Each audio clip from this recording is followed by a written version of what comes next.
History of gold کی episode number 17۔ اسلامی دور میں بیت المال کا نظام۔ بیت المال کی بنیاد کب رکھی گئی؟ بیت المال کی آمدنی کے ذرائع۔ بیت المال کے اخراجات خرچ کہاں ہوتا تھا؟ عدل و انصاف کی مثالیں، نظام کی خاص باتیں اور زوال۔ آج کے لیے سبق، چلتے ہیں موضوع کی طرف جہاں سے ملیں گے ہمیں ان تمام سوالوں کے جواب۔ اگر آپ ہمارے چینل پر نئے ہیں تو چینل کو سبسکرائب کر لیں اور بیل آئیکن کو دبانا نہ بھولیے تاکہ تمام ویڈیوز کے نوٹیفیکیشن آپ تک پہنچ سکے۔ السلام علیکم، میں ہوں دلاور ظہور اور آپ دیکھ رہے ہیں ہسٹورک اینڈ فنانس ہب۔ کیا آپ جانتے ہیں کہ ایک وقت ایسا بھی تھا جب ریاست کے خزانے سے غریبوں کو باقاعدہ وظیفہ ملتا تھا، جہاں یتیم، بیوہ اور حتیٰ کہ جانوروں تک کے حقوق کا خیال رکھا جاتا تھا؟ یہ کوئی خواب نہیں بلکہ اسلامی تاریخ کا سنہرا باب ہے جسے کہا جاتا ہے بیت المال کا نظام۔ اسلامی ریاست میں بیت المال ایک مرکزی خزانہ ہوتا تھا جہاں تمام سرکاری آمدنی جمع کی جاتی تھی اور پھر اسے عوام کی فلاح و بہبود پر خرچ کیا جاتا تھا۔ یہ نظام خاص طور پر خلافت راشدہ میں اپنے عروج پر تھا، جہاں انصاف اور شفافیت اپنی مثال آپ تھی۔ باقاعدہ بیت المال کا نظام خلیفہ دوم حضرت عمر بن خطاب کے دور میں قائم ہوا۔ انہوں نے پہلی بار ایک منظم مالیاتی نظام بنایا جس میں آمدنی اور اخراجات کا مکمل ریکارڈ رکھا جاتا تھا۔ یہ دراصل اسلامی فلاحی ریاست کی بنیاد تھی۔ اسلامی ریاست کے خزانے میں مختلف ذرائع سے مال آتا تھا۔ نمبر 1، زکوٰۃ، مسلمانوں پر فرض عبادت جو غریبوں اور مستحقین کے لیے مخصوص تھی۔ نمبر 2، خراج، زمین پر لگایا جانے والا ٹیکس، خاص طور پر مفتاح علاقوں میں۔ نمبر 3، جزیہ، غیر مسلم شہریوں سے لیا جانے والا ٹیکس،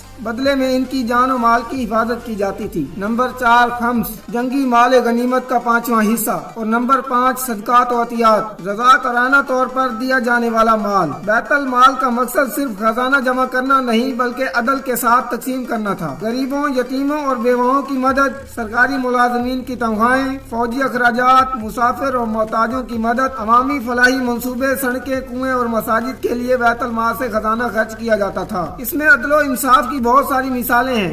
واقعہ نمبر 1، رات کو گشت۔ حضرت عمر بن خطاب رات کے وقت خود گشت کرتے تھے تاکہ عوام کے حالات جان سکیں۔ ایک بار انہوں نے ایک عورت کو دیکھا جو اپنے بچوں کو بہلانے کے لیے خالی ہانڈی چلا رہی ہے۔ آپ فوراً بیت المال گئے، خود آٹا اٹھایا اور اس عورت کے گھر پہنچایا۔ واقعہ نمبر 2، جانوروں کے حقوق۔ حضرت عمر رضی اللہ تعالیٰ عنہ فرماتے تھے، اگر دریائے فرات کے کنارے ایک کتا بھی مر گیا تو اس کا حساب مجھ سے لیا جائے گا۔ یہ تھا اسلامی بیت المال کا احساس ذمہ داری۔ اس نظام کی کچھ خاص باتیں تھیں: مکمل شفافیت، حکمران کی جواب دہی، دولت کی منصفانہ تقسیم، غربت کے خاتمے پر زور۔ یہ نظام آج کے جدید ویلفیئر اسٹیٹ سے بھی کئی پہلو میں بہتر تھا۔ وقت کے ساتھ ساتھ خاص طور پر بعد کے ادوار میں بدعنوانی بڑھنے لگی، حکمرانوں کی سادگی ختم ہو گئی، بیت المال ذاتی خزانہ بننے لگا جس کی وجہ سے یہ عظیم نظام کمزور پڑ گیا۔ آج بھی اگر اسلامی اصولوں کے مطابق بیت المال کا نظام نافذ کیا جائے تو غربت کم ہو سکتی ہے، انصاف قائم ہو سکتا ہے، معاشرہ متوازن بن سکتا ہے۔ تو دوستو، یہ تھا اسلامی دور کا بیت المال،